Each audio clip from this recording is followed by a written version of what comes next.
Žodžiu, pasimoviau ant Instagramo reklamos. Gavau siuntą iš Australijos. Čia užradau tokį prekinį ženklą. Sandra, nežinau kaip tiksliai tarėsi.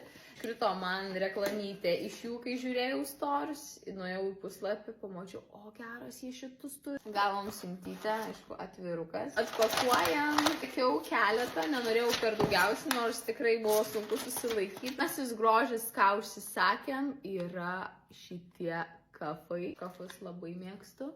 Gal kažko naujo. Tai va, bet gražiai. Tai čia yra dalykas, dėl kurio aš gal turbūt ir išsisakiau iš šios elektroninės parduotuvės. Tai yra dėl šito kaklo papuošalo. Tiesiog ant modelių labai gražiai atrodė. Tai va, to. Širdelė. Gali sluoksniuoti, ten kokį čokerį dar užsidėti. Toks gražutis.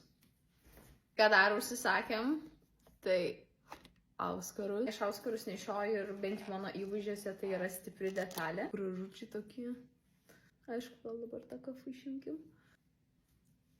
Ir dar vienas dalykas, ką pasiėmiau.